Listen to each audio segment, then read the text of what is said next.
Dando continuidade ao que nós começamos nosso estudo de ontem, né? Lembrando que o nosso versículo, tema do nosso acampamento, Isaías 45, 22, todo mundo sabe de cor e salteado, vamos falar junto aí? É só olhar para o crachá aí, não precisa nem abrir a Bíblia, né? Olhai para mim e sede salvos, vós todos os limites da terra, porque eu sou Deus e não há outro. Aqui nós vemos que nós começamos a falar sobre o olhar pela fé. Ontem nós falamos um pouco sobre a obra de Cristo, a obra de Deus em Cristo Jesus, para que nós fôssemos aptos através do novo nascimento, através da obra de Cristo, que nos regenera, que nos faz novas criaturas, para nos tornar aptos a olharmos para Deus. Somente olha para Deus aquele que é filho, aquele que é nascido de novo. Somente tem comunhão com o Pai, o Filho. Quem não é filho, Deus busca para salvação. Aquele que é filho, Deus busca para a santificação, para o caminhar juntos, para o ensino, para o andar constantemente na dependência do Senhor. E hoje nós vamos falar um pouco sobre a experiência de colocar esse Deus em primeiro lugar, né? Olhai para mim e sede salvos todos os limites da terra, porque eu sou Deus e não há outro. Deus não deixa uma opção. Ele é Deus e não há outro. Ele não deixa uma escolha para nós, porque aqueles que realmente o conhecem sabem que o melhor lugar é, como nós cantamos aqui, né? O revelar de Cristo e o descansar, né? E o deleitar nos seus braços. É o melhor lugar que nós podemos ter para viver aqui neste mundo na dependência do Senhor, né? E aí eu estava estudando e abri o meu devocional ontem.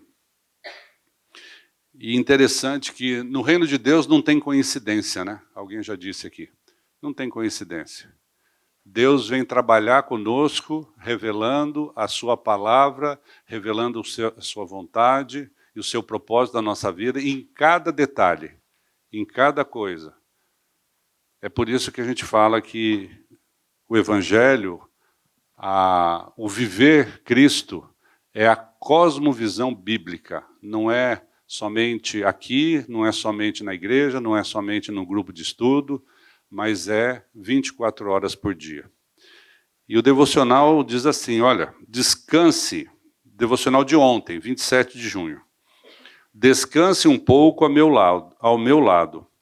Você tem viajado por uma estrada íngreme e cheia de obstáculos nos últimos dias. O caminho que tem diante de si está marcado pela incerteza. Não olhe nem para trás, nem para frente. Volte a sua atenção para mim, seu companheiro constante. Acredite que lhe darei todas as condições para enfrentar qualquer coisa que o aguarde em sua jornada. Criei o tempo para protegê-lo. Você não suportaria ver toda a sua vida de uma só vez. Ainda que eu não seja limitado pelo tempo, é no presente que eu o encontro. Descanse na minha companhia, respirando fundo na minha presença. A maior demonstração de confiança é me aproveitar instante a instante. Eu estou com você e cuidarei de você aonde quer que vá, diz o Senhor.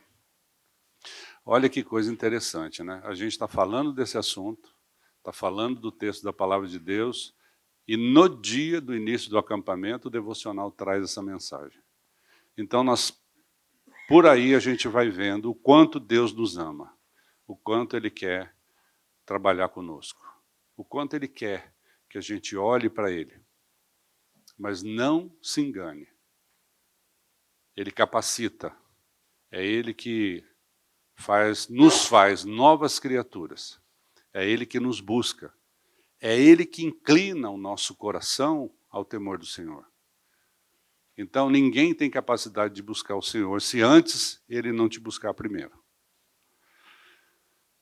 Eu li uma frase de um cara que é cristão, né? Não é muito conhecido, chama Napoleão Hill, que ele diz assim: quando Deus é a base, até os ventos contrários te empurram na direção certa. Achei interessante isso, né? Quando Deus é a base, quando nós estamos submissos à vontade de Deus, quando nós estamos olhando para Deus, até as coisas que parecem contrárias, puxa vida, não está dando certo. Alguma coisa está errada na minha vida, muitas coisas ruins têm acontecido, muitas coisas que eu não gostaria que acontecesse têm acontecido. A ladeira está difícil, a subida está íngreme demais, o meu esforço está muito grande. Até essas coisas assim parece que nos distanciam de Deus. Mas quando nós estamos olhando para Ele, até essas coisas, essas circunstâncias, são bênçãos para nós, né? Nos levam ao encontro dEle. Nos levam a entendermos qual é o propósito dEle para a nossa vida. Pais, você quer destruir o seu filho? Você quer acabar com o seu filho? Dá tudo o que ele quer. Isso é muito prático. Isso é prático, isso é uma verdade. Se Deus der tudo o que a gente quer, a gente morre. Não é? A gente não sabe nem pedir. A Bíblia diz que nós não sabemos nem orar, como convém. Então, se Deus fizer a nossa vontade, nós vamos morrer. Nós vamos nos distanciar dele. Mas o que Deus faz é o que tem que ser feito, porque Ele conhece o nosso coração. Ele sabe do que nós precisamos realmente para sermos novas criaturas, para sermos salvos em Cristo Jesus e para termos uma vida na dependência do Senhor em santidade. Então, voltando lá no nosso texto, o profeta Isaías tinha uma visão clara da soberania de Deus, da santidade de Deus, e ele tinha uma visão clara da natureza pecadora do homem. Então, quando o profeta trouxe essa mensagem da parte de Deus, lá no capítulo 45, como nós falamos ontem aqui, que o povo estava distante de Deus, o povo estava idolatrando outros deuses, buscando outros ídolos, né? Então o profeta traz, mas com a visão muito clara de como era a natureza daquele povo, que se dizia o povo de Deus, que era um povo judeu, um povo da descendência de Abraão, porém estava longe de Deus. E ele estava vendo com muita clareza a diferença entre a santidade de Deus e a natureza do homem, como o pastor Maurício pregou hoje de manhã aqui. A natureza do homem, que é a natureza que é rebelde, que é perversa, a natureza que é contrária à natureza de Deus. E eu vou repetir um texto que o pastor Maurício falou hoje de manhã aqui, de Romanos 6,6, né? Romanos 6,6 diz assim: sabendo isso, que foi crucificado. Vocês querem abrir? Pode abrir. É bom testificar na palavra de Deus. Sabendo isto, que foi crucificado com ele o nosso velho homem, para que o corpo do pecado seja destruído, e não sirvamos o pecado como escravos. Nós pecamos, né? Nós temos alguns acidentes de percurso aqui, para usar a mesma expressão que o pastor Maurício usou. Acidente de percurso. Nós pecamos. Ninguém aqui está isento de pecados. Mas nós não vivemos na escravidão do pecado. Nós não devemos viver servindo ao pecado. Porque se Cristo é a nossa vida, se Cristo mora em cada um de nós, se Cristo for realmente aquele que é o Senhor das nossas vidas, nós não temos prazer no pecado. Não devemos ter prazer no pecado. Não devemos ter contentamento no pecado, na prática do pecado. Aquele que vive no pecado é escravo do pecado. E o escravo não é livre. O escravo, ele é submisso a uma autoridade do pecado. Porém, se Cristo vos libertar, verdadeiramente sereis livres. E Cristo não vem para fazer meia sola. Quando você crê no Senhor Jesus, e Ele vem morar em você, Ele vem ser a sua vida, Ele vem trocar a sua natureza, Ele vem trocar o seu coração. Ele não vem disputar com o pecado o seu coração. Ele não vem compartilhar o seu coração. Ele vem mudar totalmente a sua vida. E aí então o pecado começa a nos incomodar. O pecado começa a nos deixar numa situação desconfortável. E todos nós aqui estamos num processo de limpeza, de faxina do pecado. Nós estamos num processo onde nós estamos colocando diante do Senhor, a cada dia, a cada momento.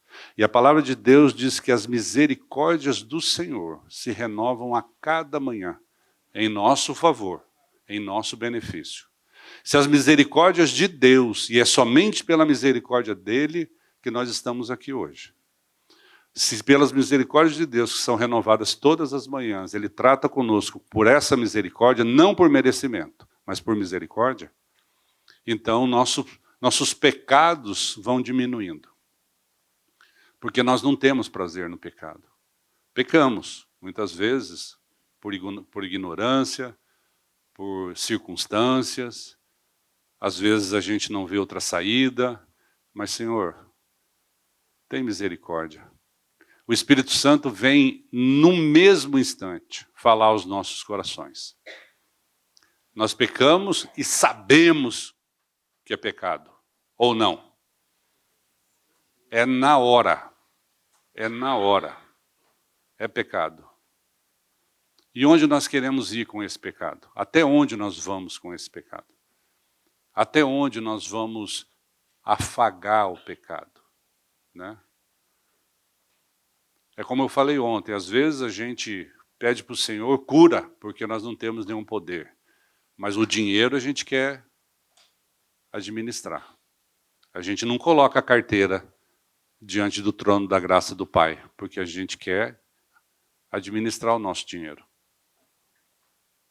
E muitas vezes nós erramos por ter essa visão parcial da graça de Deus, por ter essa visão parcial da dependência de Deus. Então, meus amados, somente coloca Deus em primeiro lugar aquele que crê que o seu velho homem foi crucificado na cruz com Cristo. Você crê nisso, meu irmão? Se você crê nisso, você coloca em primeiro lugar o olhar para Deus, a dependência de Deus, o olhar para Jesus Cristo, autor e consumador da nossa fé.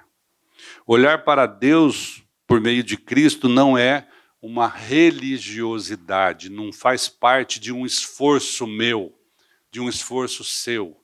Eu vou na igreja todo domingo, eu vou na quarta-feira reunião de oração, eu faço o meu devocional, eu faço, mas se isso for uma coisa que você está fazendo para ganhar algo em troca, isso é religião. O que é religião? Religião é o homem tentando alcançar Deus. É o homem tentando subir a escada. Não tem nem elevador, pela escada, degrau a degrau, com o seu esforço. O Evangelho é Deus dando o seu Filho, vindo do céu para buscar esse homem pecador. Sem nenhum esforço, sem nada da nossa parte. Nós apenas recebemos a graça de Deus. Evangelho não tem placa, não tem igreja, não tem nome de igreja. O Evangelho é um só. Por isso nós não devemos ficar atrás de igreja, de pastor, de homem. Nós temos que buscar a pessoa de Cristo Jesus. O Evangelho é uma pessoa que veio e morreu no nosso lugar. Então, olhar para Deus por meio de Cristo não é uma religião, e sim uma estrutura de vida na qual se crê e aprende a viver através da cosmovisão bíblica. Então, Senhor, eu ganhei um dinheiro, eu estou devendo, eu estou com um problema na minha casa. Nós que trabalhamos na nossa comunidade muito com a questão de família, nós vemos famílias que estão indo para o buraco, famílias que estão sendo destruídas, porque não colocam nos seus relacionamentos aquilo que Deus ensina na sua palavra, a tratar os filhos com amor, tratar os pais com amor, tratar a esposa com amor, tratar os maridos com amor, tratar com perdão, tratar com misericórdia, tratar com graça, aceitar as diferenças, não ficar apontando o dedo um para o outro, acusando, sentando no trono de Deus para julgar e condenar. Isso faz com que os nossos relacionamentos sejam relacionamentos totalmente doentios, totalmente ineficientes. Sejam relacionamentos que não dão fruto para o reino de Deus, porque não ensinam as crianças, porque não dão bons exemplos para as crianças, porque não estão sendo vivenciados na dependência da palavra de Deus, na dependência do que é o caráter de Deus para as nossas vidas. E quando nós abrimos a palavra de Deus, o que nós queremos aprender na palavra? O único objetivo é conhecer o caráter desse Deus, tão amoroso, tão misericordioso, tão gracioso, que veio nos buscar para nos dar uma nova vida. Essa cosmovisão nos leva à esperança da vida eterna sem perder de vista o tempo presente. Quando Paulo diz lá em Gálatas 2, 19 e 20, estou crucificado com Cristo e vivo não mais eu, mas é Cristo que vive em mim. E a vida que agora, presente, e a vida que agora vivo na carne. Eu não preciso morrer para viver o Evangelho lá no céu. E a vida que agora eu vivo aqui, na carne, eu vivo-a pela fé do Filho de Deus. Então, eu vivo aqui, hoje, nós todos aqui estamos vivendo na carne. Mas nós todos aqui podemos viver e devemos viver o Evangelho se cremos no Senhor Jesus Cristo. Viver o Evangelho significa mudança de vida, meus amados. É um novo homem, é uma nova criatura, é um novo comportamento, é mudança de coração, é transformação. Se isso não aconteceu na sua vida, se isso não acontecer na sua vida, pare e peça pela misericórdia de Deus. Reveja a sua experiência. Se você ainda não crê, peça que o Senhor Deus dá fé até para isso, até para nós crermos, como eu disse ontem, né? Você pode orar e pedir fé para Deus se você não tem fé. Mas se você quer uma nova vida, Deus vai te dar essa nova vida pela fé. Então nós devemos levar em consideração que essa nova vida é uma experiência sobrenatural de fé, mas que é vivida aqui nesse mundo, ainda hoje na carne. E essa experiência de fé é que passa a nos governar e nos direcionar, não só espiritualmente, mas em todas as áreas da nossa vida. Todas as áreas. É por isso que muita gente se engana, achando que viver a fé é simplesmente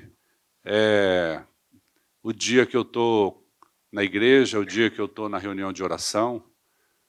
Mas quando está no olho do furacão, quando você está no meio de um problemaço da tua vida, que você acha que não tem solução, às vezes a gente esquece.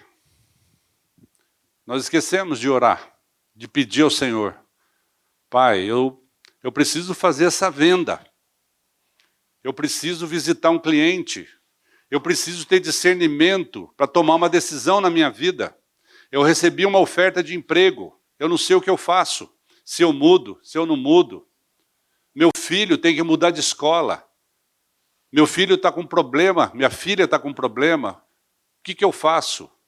Senhor, vem para me ajudar. Vem para... Desculpa, ajudar não, né? O pastor Eric falou aqui que o Senhor não ajuda, né? Ele faz. Senhor, eu preciso dessa orientação, desse discernimento. Eu preciso entender e compreender do ponto de vista do alto. Não é da minha pequenez, não é da minha limitação de raciocínio, não é da minha limitação de valores que eu tenho, porque muitas vezes cada um de nós aqui tem valores, tem um almoxerifado dentro de si, daqueles valores que vieram da família. Na minha família o importante é o trabalho, na minha família o importante é o dinheiro, na minha família o importante é isso ou aquilo, mas na minha família o importante é a vida de Cristo, aí sim. Aí o caminho está certo. Eu já contei uma história, não sei se contei para vocês aqui, que tinha um casal que a gente atendia lá na nossa comunidade, e aí um dia eu ouvi de um rapaz ele dizer assim, olha, eu me deparei com muitos problemas no meu casamento, na minha vida. Mas eu vivi dentro da minha casa um pai que orava. E o meu pai, qualquer que fosse o problema, qualquer que fosse a dificuldade, qualquer que fosse a situação, ele dizia, vamos orar? Antes de tomar qualquer decisão. Vamos orar? Vamos orar. Ele falou, e eu aprendi. E eu trouxe isso para dentro da minha casa, para dentro do meu casamento. E eu achei aquilo tão interessante, tão legal. Por quê? Porque, gente, muitas vezes a gente se sente numa total incapacidade diante de algumas situações, uma pedra no rim, por exemplo, né, Márcia? A gente se sente tão impotente, mas a gente também se esquece que nós temos um Deus que tem todo o poder. Nós temos um Deus que nos ama e quer o melhor para nós, e a gente se esquece disso. Então a gente se esquece de olhar para o Senhor nas horas mais importantes da nossa vida. Eu já passei pela fase meus filhos já se casaram, mas é muito difícil quando um filho fala assim, pai, eu vou casar. A filha fala. A filha então nem se fala, né? Pai, eu vou casar, misericórdia. Quem que é o rapaz? Hein, pastor Lúcio? Ainda bem que você trouxe o rapaz aqui, né? O Maurício, quando a filha do Maurício foi casar, ele mandou chamar o rapaz. Quem que é esse feliz aqui? O que a gente faz, gente? Tem situações que nós ainda não passamos por elas e a gente não sabe como resolver. Mas nós temos um Deus que conhece a nossa vida do começo ao fim e simplesmente, não, eu deixo para lá, eu vou tentar resolver por mim mesmo. Não vou incomodar Deus, né? Imagina. Nós temos um amigo, cadê o Bruninho? O pai do Bruninho... Pai do Bruninho, grande amigo nosso, que Deus já está lá com o Senhor, o Paulinho, ele falava assim, que ele orava e falava, Senhor, eu não dou conta dessa situação, por favor, resolve para mim. Ele virava as costas, tomava um café e tal, pá. Daqui a pouco ele falava, Senhor, eu acho que o senhor está muito ocupado, aí deixa aqui que eu vou resolver, pode deixar, eu mesmo resolvo. Ele falava isso, o Paulinho, né? E isso é uma dinâmica que qualquer um pode fazer na ansiedade, na falta de paciência, porque não é o meu tempo, não é o seu tempo, é o tempo de Deus. Quando Deus abre uma lição para te ensinar, meu irmão, meu amado, aprenda isso. Quando Deus abre uma lição para te ensinar, é igual lá no primário que você estava aprendendo a ler. Ele não muda de lição enquanto você não aprender. Tá certo? Se ele não mudou de lição, se ainda está doendo, se ainda está difícil, é porque você ainda não aprendeu. E aí qual é a pergunta? Senhor, o senhor vai resolver meu problema? Não, Senhor, me ensina logo. Muda. Muda a mim logo. Porque sou eu que preciso mudar. Não é o Senhor que vai mudar, mas sou eu que preciso mudar. Senhor, muda o que eu devo fazer. Muda o meu jeito de pensar. Muda o meu comportamento. Muda o meu falar. Muda o meu andar. E aí eu vou aprender. E a hora que eu aprender, aí ele vai mudar de lição. Não adianta que você não vai mudar de lição sem aprender. Pode espernear. Pode pedir, pode correr. Não vai mudar. Suas prioridades se reorganizam. Você deixa de implorar pela aprovação dos outros e a pergunta é: você está deixando de olhar para as dificuldades e tribulações e está olhando para o Deus que quer o melhor de você? Gente, lembrando que somente olha para Deus o Filho de Deus. Deus trata com o Filho. O ímpio, ele busca, repetindo, o ímpio ele busca para a salvação. Aquele que não crê, tem que crer. Depois que crê, se torna filho. O pastor Lúcio falou ontem aqui o texto lá de João 11, né? João 1:11. Veio para os que eram seus e os seus não o receberam, mas a todos quantos o receberam, deu-lhes o poder de serem feitos filhos. Então só é filho quem tem Cristo, quem já creu no seu novo nascimento, é uma nova criatura.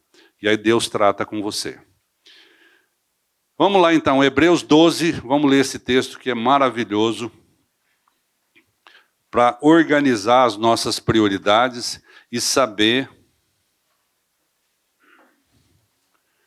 para onde que nós estamos olhando quando nós temos dificuldades na nossa vida. Se nós temos recurso, se nós temos uma forma de resolver os nossos problemas, mas não somos nós que resolvemos. É o Senhor que vem no nosso socorro. Hebreus 12, 1 e 2. Portanto, também nós, visto que temos a rodear-nos tão grande nuvem de testemunhas, desembaraçando-nos de todo o peso e do pecado que tenazmente nos assedia, corramos com perseverança a carreira que nos está proposta, olhando firmemente para o autor e consumador da fé, Jesus, o qual, em troca da alegria que lhe estava proposta, suportou a cruz, não fazendo caso da ignomínia, e está assentado à destra do trono de Deus.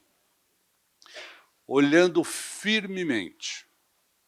Para quem? Para o autor e consumador da fé.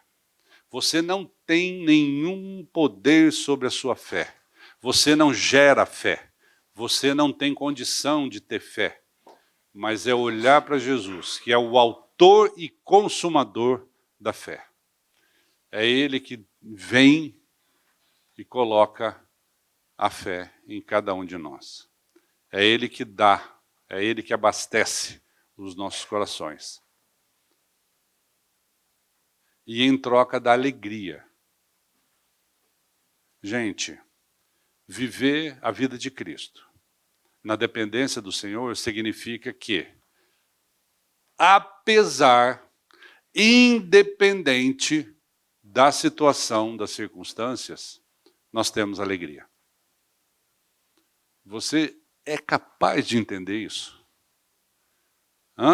Não parece uma loucura? Falamos, gente, o negócio está ruim e eu estou contente? Está difícil e eu estou contente? Quando o cartão está estourado, o que você pede para Deus? Para Ele pagar a conta. Aí, ó, esse aqui é honesto. Senhor, paga a minha conta, arruma um dinheiro aí que eu preciso pagar essa conta.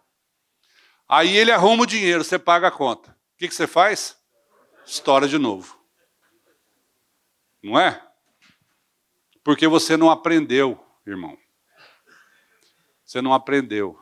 que o correto não é isso. O correto é você não estourar o cartão. O correto é você ter controle sobre as suas finanças. O correto é você aprender que você não pode envergonhar o seu Deus. Porque todo aquele que vive devendo, em dívida, é cauda. A palavra de Deus diz que nós devemos ser cabeça e não cauda. E aquele que vive devendo sempre está pedindo alguma coisa para alguém que não é para Deus. Está pedindo para o credor, está pedindo para o banco, está pedindo para o Serasa. Então, ser cristão, ter a vida de Cristo, eu estou dando um exemplo pequeno aqui. Ter a vida de Cristo é você ter uma integridade, você ser inteiro em todas as áreas da sua vida, na dependência do Senhor. Senhor, me ensina. Eu não sei trabalhar com dinheiro. Eu não sei administrar. Tem muitos homens aqui que as esposas sabem trabalhar melhor com administração financeira do que ele. Mas ele, porque é homem, acha que ele tem que ter o controle. Ele tem que ter a senha do banco, ele tem que ter a senha do cartão, ele tem que falar se pode, se não pode, ele tem que ter... Está certo que a palavra de Deus diz que os homens são cabeça da sua casa, mas você delegar para sua esposa uma coisa que ela faz melhor do que você, também é ser cabeça. Foi você que chegou a essa conclusão. Se Deus capacitou a sua esposa, na minha casa, por exemplo, minha esposa é dentista, é da área da saúde. Eu não dou palpite em nenhum medicamento. Eu não falo se a criança tem que tomar, não tem que tomar, se é bom, se não é. Eu pergunto para ela. E ela liga para o Farid. Ela enche o saco, né, Farid? Pelo amor de Deus. O que acontece, gente? Você saber que você não sabe também é um sinal de dependência do Senhor. Você ter consciência da sua incapacidade é dependência do Senhor. Senhor, eu sou totalmente incapaz para fazer isso. Como que eu faço? Aí o Senhor vai te dar direção. Vai te dar tempo para aprender. Vai te dar descanso na saída, na solução, na atitude, na decisão que você tem que tomar. Isso é cosmovisão bíblica. Abrindo um parênteses aqui, nós temos agora um projeto na nossa comunidade de fazer a escola cristã, que já está funcionando, o Márcio está envolvido lá, o Bruno. Então, o que nós estamos trabalhando, o que eles estão trabalhando lá com as crianças? É exatamente isso, aprender português, matemática, geografia, história, dentro da cosmovisão de Deus. Porque Deus, Ele é o detentor de toda a sabedoria.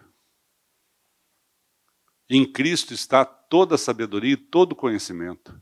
Então, nós não devemos ter a arrogância de achar que nós sabemos tudo, que nós conhecemos tudo, que nós somos super-homens. Homem tem um problema sério. Homem não fica doente. Quando fica doente, não vai ao médico. Né? A minha esposa fala que homem não gosta de perguntar quando não sabe, né? Antigamente, quando não tinha o Waze, era uma loucura, né? Porque homem, eu ia para uma cidade, ia para São Paulo. Não conheço nada de São Paulo. Eu andava para São Paulo, mas não conhecia nada. Nós vamos em tal lugar, mas pergunta, para aqui, pergunta. Não, pera aí, eu já sei, eu conheço aqui, tal. Ia parar do outro lado, mas não perguntava para ninguém. O que é isso, gente? Orgulho. Isso é pecado. Isso é pecado. Orgulho tem nome, pecado. E a gente é tão orgulhoso que sofre, perde tempo, quebra a cara, tem prejuízo, faz coisa errada, porque é orgulhoso. Aprender a viver a vida de Cristo, ele quebra todas essas barreiras.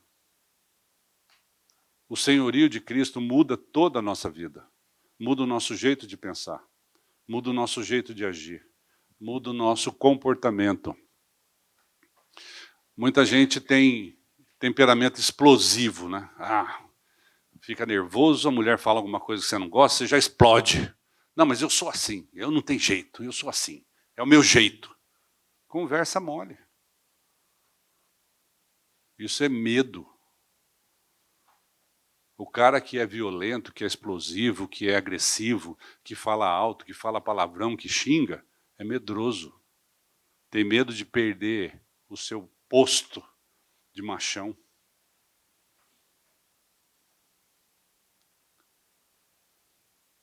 Se a gente for olhar para o que Cristo veio nos ensinar, o que ele fez? Né? Lá em Isaías, o livro que nós estamos lendo aqui, lá em Isaías, quando ele fala de Jesus, ele diz assim, como ovelha muda, ele foi perante os seus tosquiadores. Alguém aqui é capaz de fazer isso? Como ovelha muda? Não, a gente até vai, mas vai esperneando, vai berrando, vai gritando, vai, né? O que o Senhor quer nos ensinar? Né? Paulo fala assim, sede meus imitadores como eu sou de Cristo. Como que nós queremos viver nesse mundo aqui? Nós queremos viver tendo um infarte louco ou nós queremos viver descansado na vontade do Pai? Então, viver olhando firmemente, focado para Jesus, muda hábitos e comportamentos. Quando Cristo é o centro, o caos perde o trono. Olha que interessante. Quando Cristo é o centro, se vocês se lembrarem lá do capítulo 1 de Gênesis, né? O que Deus fez? Primeira coisa, né? Ele colocou ordem no caos. Estava tudo misturado. Ele foi e separou as águas, o firmamento, a terra seca, ele separou tudo. Primeiro ele organizou. Quando você vai trabalhar, acho que muitos aqui trabalham em escritório, né? Eu pelo menos faço isso. Eu chego na minha mesa, está aquela bagunça, documento para lá, pá. Eu não consigo trabalhar enquanto eu não organizar a minha mesa. Saber qual é o assunto esse, separo com aquele, tal, o que é um com o outro. Depois, bom, agora vamos trabalhar. Ordem no caos. Quando Cristo é a sua vida, você então tem uma vida organizada. Não é o caos. Sei que muitos aqui podem estar vivendo um caos nas suas vidas. Caos na família, no trabalho, nas finanças, ou até mesmo na esperança da salvação. Eu tenho certeza absoluta que se alguém entrou aqui nesse acampamento sem ter convicção da sua salvação, o Senhor vai trabalhar na sua vida. Pode, às vezes, até no domingo, sair daqui ainda não confessando, mas que vai sair com uma pulga atrás da orelha, vai. Não é? Vai. Neguinho vai sair daqui e falar, caramba, o que vai acontecer agora? Porque o Senhor está trabalhando na sua vida. O Senhor te buscou. É o Senhor que faz. É Ele que faz. Olhai para mim é um imperativo do alto. É um poder evocativo que nos leva a lembrar de Provérbios 3, 5 e 6. Vamos abrir lá Provérbios 3, 5 e 6. Olhai para mim, confiai no Senhor. Reconheceu o Senhor. Deus tem, assim, eu não sei se ele acha que a gente é burro, ou se acha que a gente é, ou ele tem certeza, né? Porque ele fala repetidamente a mesma coisa. Olha o que eu estou te falando, cara. Presta atenção. Olha para mim, né? Provérbios 3, 5 e 6. O texto, o que diz lá? Confia no Senhor de todo o teu coração e não te estribes no teu próprio entendimento. Reconhece em todos os teus caminhos e Ele endireitará as tuas veredas. Depende de você? Não. É você? Não. É você que faz? Não. É Ele que faz. Só Ele. Amém. Amém. Pode ler. Fala aí, Chico. Será isto saúde para o teu corpo e refrigério para os teus ossos. Aí vem o descanso. Né? Aí vem o descanso. No meu primeiro emprego, eu tinha 15 anos de idade, eu fui trabalhar no escritório de contabilidade. E aí eu cheguei, primeiro dia de serviço, não era do Joaquim. Acho que o do Joaquim não era bagunçado igual o que eu fui trabalhar. Primeiro dia de serviço. Cheguei, na hora do almoço, a patroa, dona do escritório, morava no fundo, falou, eu vou almoçar. Você fica aqui cuidando do escritório, eu vou almoçar. Depois do almoço eu venho e aí eu vou te ensinar algumas coisas. Falei, beleza. Mas eu, no alto dos meus 15 anos de idade, né, o cara sabia tudo. Chegou um cliente e falou assim, escuta, eu precisava da cópia da minha declaração de imposto de renda. Será que você pode arrumar? Eu falei, peraí, eu já vi uma caixa com esse negócio aqui. Fui lá, tinha uma caixa, Joaquim, tinha uma caixa. Naquele tempo era tudo papel, não tinha nada digital. Uma caixa com trocentas cópias de declaração de imposto de renda, tudo misturado, nem em ordem alfabética não estava. Eu falei, não, peraí, vou resolver seu problema. Fui lá na caixa e achei, está aqui. Pá. É isso, beleza, obrigado, tchau, pá. A patroa veio depois do almoço. Tudo bem? Alguém chegou, não, veio o fulano de tal, ele queria, o que ele queria? Declaração de imposto de renda. O que você fez? Eu dei, achei aí, dei a declaração. Quem mandou você dar a declaração para ele? Eu falei, eu.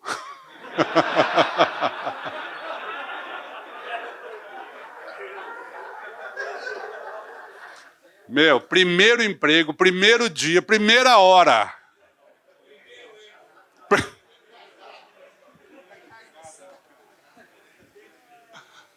Rapaz, eu só não fui mandado embora naquele momento porque eu não sabia que para entregar o cara tinha que pagar. Entendeu? Era por isso que tinha, que estava ali, que aí o contador fazia a declaração. Quando o cara vinha buscar a cópia, era o momento de fazer o pagamento dos honorários. E eu não sabia, eu peguei a declaração e entreguei para o cara. E eu acho que o cara era um nó cego, né? Falou, nunca mais agora. Nunca mais o cara vai pagar. Mas eu tomei a decisão porque achei que eu era o cara.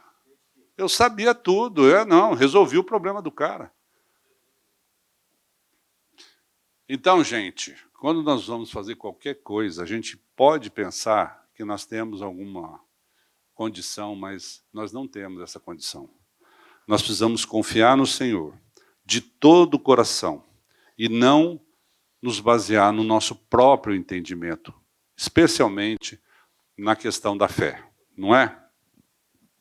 Mas saiba que Deus somente orienta quem está disposto a ouvi-lo e a olhá-lo como filho. Comece a perceber na prática se você está olhando para Deus em seus relacionamentos, sociedades e negócios. Quando nós trabalhamos em sociedade com alguém, nós precisamos ter muito cuidado. Muito cuidado.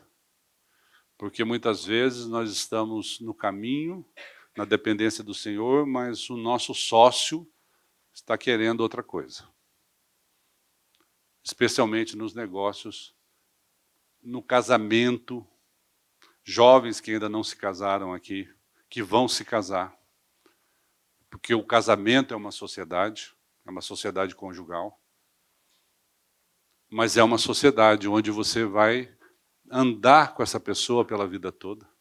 Então você tem que ver se é da vontade de Deus, se essa pessoa crê no mesmo Deus que você crê, porque a Bíblia fala em julgo desigual, que é exatamente você andar com quem não professa a mesma fé, não crê no mesmo Deus, e isso não vai funcionar. Não adianta a gente querer forçar a barra, não vai funcionar. Então precisamos tomar esse cuidado para reconhecer o Senhor. Evite pessoas que te sabotam, que contaminam seus relacionamentos com Deus, que te afastam, que afastam do teu convívio em família, até mesmo da igreja. Eu falava com os adolescentes, há um tempo atrás, eu trabalhava com os adolescentes, e eu falava assim, por que será que o adolescente cristão vai para a escola? E o adolescente cristão na escola, ele não leva nenhum amigo para a igreja. Mas um amigo do mundo ímpio da escola leva 10 cristãos para a balada. Por quê? Quem falou? Porque é gostoso. O pecado é gostoso. Né? O pecado é gostoso. Então, o que nós precisamos entender? O mundo é atrativo. O mundo é prazeroso. Gente, o pecado é gostoso. Eu tinha a sogra da minha irmã, ela costumava dizer assim, ela ia dar o remédio para o filho, quando as crianças eram pequenas, e o filho perguntava, mãe, mas é ruim? É ruim. É o ruim que é bom. O bom é ruim. Mas o ruim é bom. Entendeu? Se o remédio for bom, gostoso, não presta para nada. É ruim. Não vai te curar. Agora, se o remédio for amargo, o boldo, aí, pô, caramba, meu. Porque aí você toma uma vez só, você não quer tomar mais. Você fala, vou sarar com esse trem aqui, acabou. Né? Mas o pecado é a mesma coisa. Não é? Tanto é que o pecado, você comete pecado e você não quer que ninguém saiba. Você não tem prazer em revelar o pecado. Em falar, puxa vida, cometi um pecado, pequei. Agora, quando você chega para o irmão e fala, meu irmão, eu preciso da tua oração. Eu quero confessar um pecado meu para você. O que eu estou dizendo? Eu estou dizendo que eu quero que o Senhor me trate. Porque quando eu confesso um pecado, quando o Senhor vem e me incomoda a tal ponto que aquilo, eu não consigo viver com aquilo na minha consciência, e eu confesso o meu pecado, esse pecado já foi perdoado, porque a palavra de Deus diz que todos os nossos pecados foram perdoados, mas quando eu confesso o pecado, aquilo não é por causa de Deus, aquilo é por causa de mim mesmo, que eu não quero mais pecar. E aí o meu irmão, que eu confessei o pecado, amanhã vai me perguntar, e aí? Como é que tá? Vamos continuar orando? Não, meu irmão, caí de novo. Puxa vida. Vamos orar. Vamos continuar orando. Mas eu não quero mais isso na minha vida. Isso é intencional. E eu não quero porque, por outro motivo a não ser pela vergonha que eu tenho de um Deus santo que mora em mim. De um Deus que fez tudo para me salvar. E agora eu quero me libertar de todos os pecados da minha vida. Não quero mais pecar. Não quero mais mentir. Não quero mais roubar.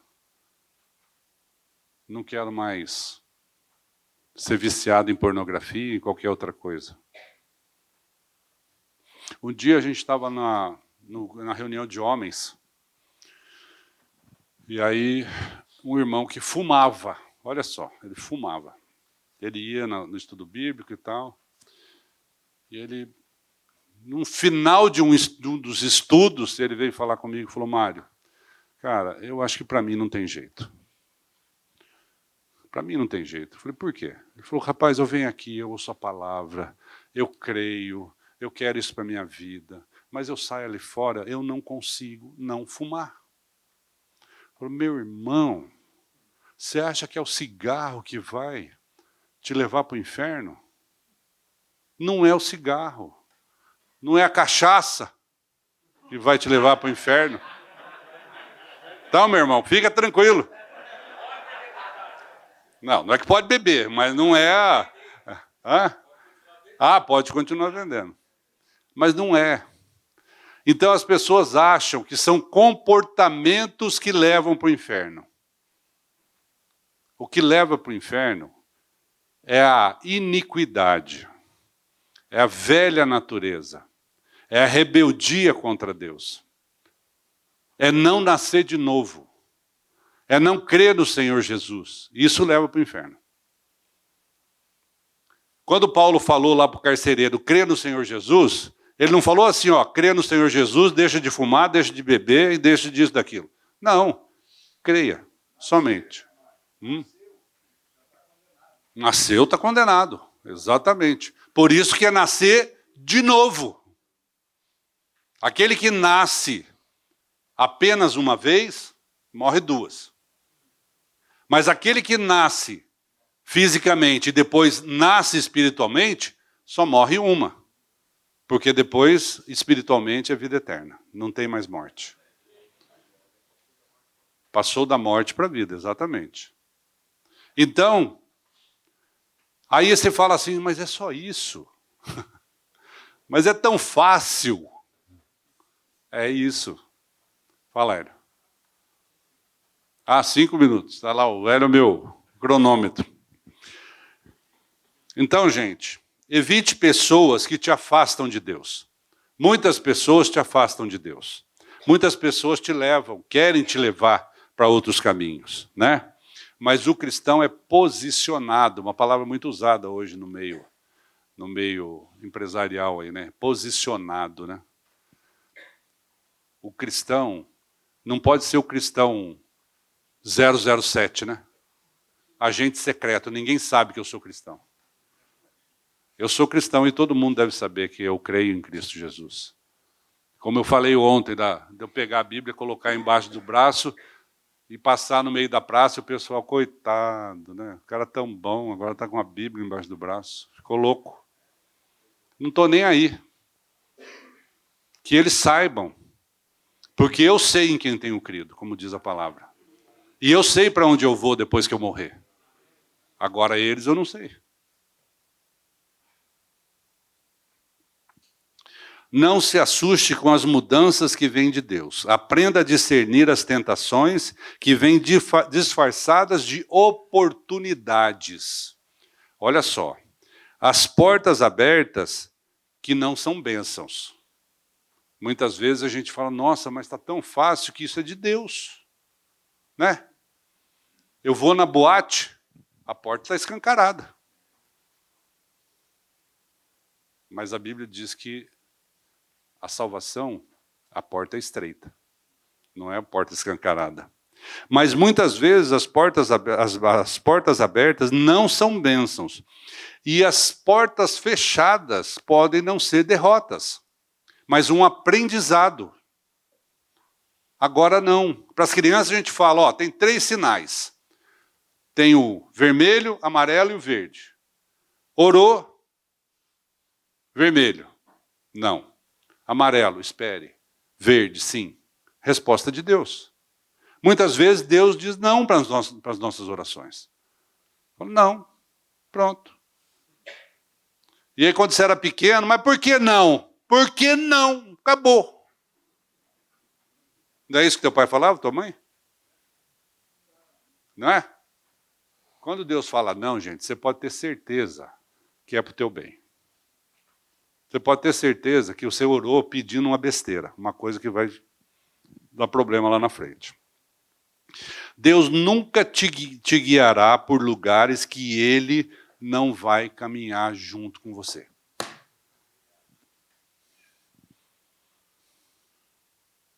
Quando ele falou para Moisés, tira esse povo do Egito e leva para a terra prometida, e eu vou mandar uns anjos com você, Moisés falou, anjo não. Se o Senhor não for comigo, não vou não. Né? É o Senhor que vai comigo. Então, Deus nunca vai te mandar sozinho. Se Ele te mandar é porque Ele vai junto, Ele vai te guiar, Ele vai te sustentar, Ele vai te prover de todas as suas necessidades. E então nós vamos saber que nós estamos no caminho certo, porque o nosso Senhor está junto conosco. Então você pergunta sempre, isso me aproxima de Deus ou me afasta? Isso que eu vou decidir, isso que eu vou fazer, isso que eu quero, isso que eu orei, me aproxima de Deus ou me afasta de Deus? Eu estou olhando para Deus ou eu estou olhando para outro lugar, para os meus interesses? Porque eu quero uma casa na praia, porque eu quero um carro novo, porque eu quero uma chácara no campo. Isso me aproxima de Deus, me afasta de Deus?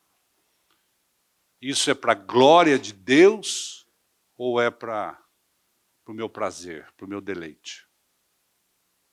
A pergunta é simples. A resposta também é simples. Para que é que eu estou fazendo? Então, antes de qualquer decisão importante, ore. Depois ouça. Depois observe os sinais. E depois haja com coragem. A Bíblia diz que nós oramos e a paz de Deus é o árbitro do nosso entendimento. Se Deus trouxe paz no seu coração para tomar uma decisão, haja com coragem. Não fique titubeando. Tome a decisão. Deus mandou. Deus costuma dizer assim, costuma fazer assim com os seus filhos. Você encontra com alguém que não conhece a palavra. E Deus fala para você, prega para ele. O Espírito Santo fala assim, fala de Jesus. Isso aconteceu comigo. Entrei num elevador uma vez no meu escritório, descendo no elevador cheio, e o Espírito vem e fala assim, fala de Jesus.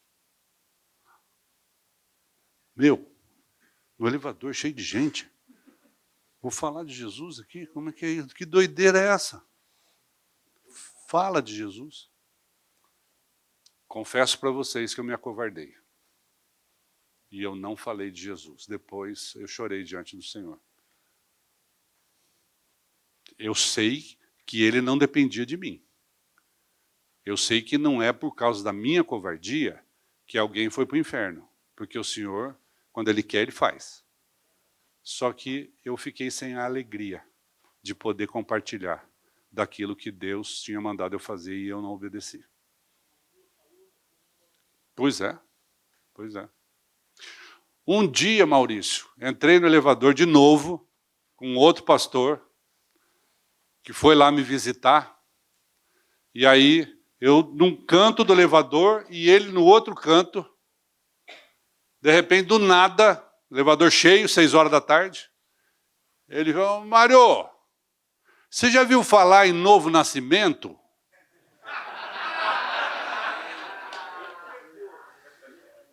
Falei, novo nascimento, sabe? É até um pecado, né? Porque eu já tinha ouvido falar. Menti. Novo nascimento, o que é isso? Ele, em 1 minuto, ele pregou o evangelho para todo aquele povo lá que ouviu dentro do elevador. Em 1 minuto ele falou. Então, ele fez certo. Porque o Espírito deve ter falado para ele, fala aí, meu. Já que o mar não fala, fala. Ainda me usou de coadjuvante. É mole? Então, gente, a palavra de Deus diz assim, se hoje ouvirdes a sua voz, não endureçais o vosso coração. Se hoje ouvirdes a sua voz, se você estiver ouvindo a voz do Senhor hoje, querendo te buscar para salvação, querendo te buscar para que você conheça mais e mais esse evangelho, não endureça o seu coração, renda-se ao Senhor, entregue-se ao Senhor, faça a vontade dele e você vai ver que a sua vida vai ser bênção sem medida. Porque o Senhor é poderoso, o Senhor é misericordioso. Ele não depende de nós, mas Ele quer que nós participemos dessa grandiosa obra que Ele fez em nosso favor, dando essa alegria de ser participantes. Então, talvez hoje você precise agir, tomar uma decisão importante. Primeiro avalie se tem algo ou alguém em sua vida que te afasta de Deus. Se tem, rompa. Afaste-se, livre-se de qualquer ambiente tóxico.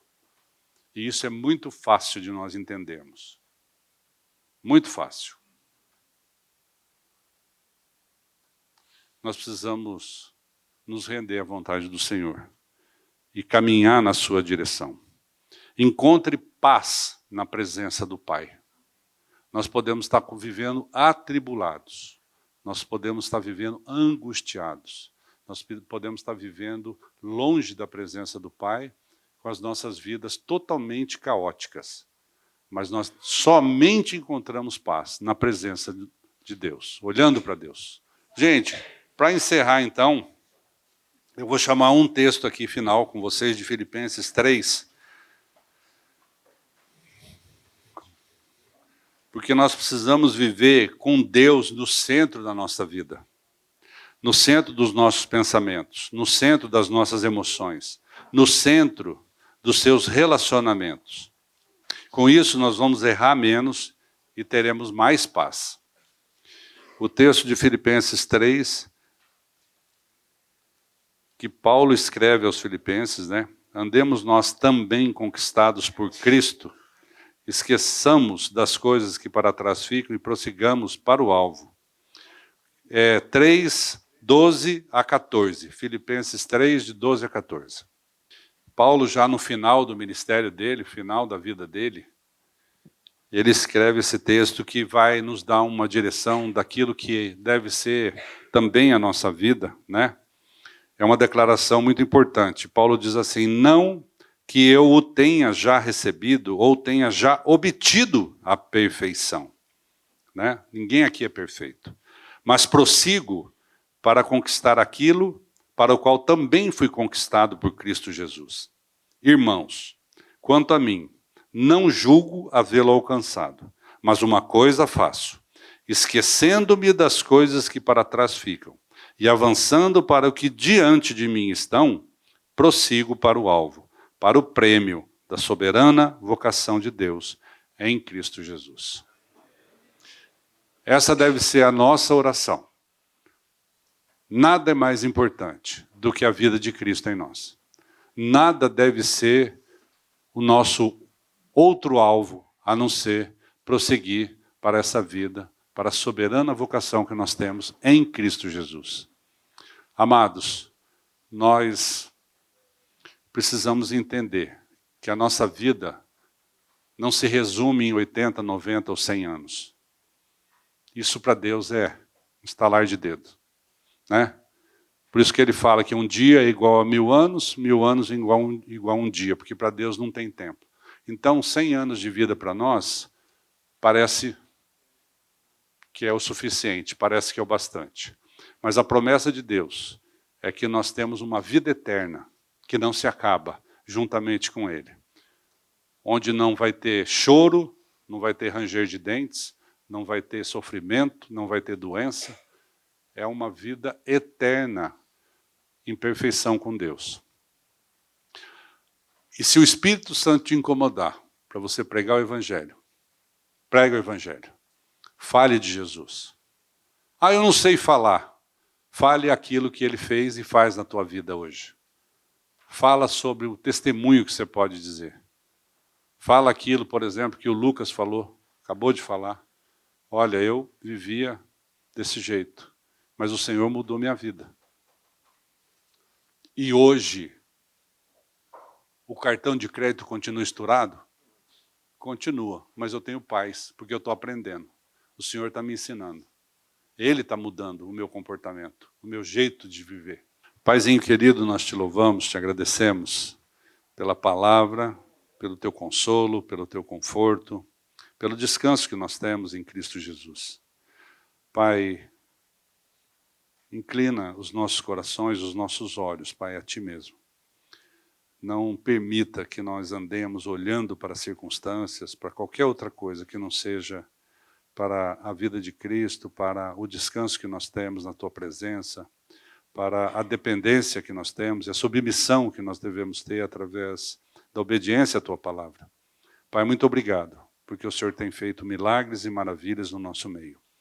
Pai, eu quero colocar cada homem aqui nessa sala diante do Senhor. Sabemos que cada um de nós estamos num determinado ponto da nossa experiência, mas o Senhor conhece cada coração, Pai. Trabalha conosco, Senhor, levando-nos ao conhecimento da verdade cada dia mais. Que nós possamos crescer à estatura do varão perfeito. Que nós possamos aprender de Ti, Pai. Ensina-nos a viver essa dependência.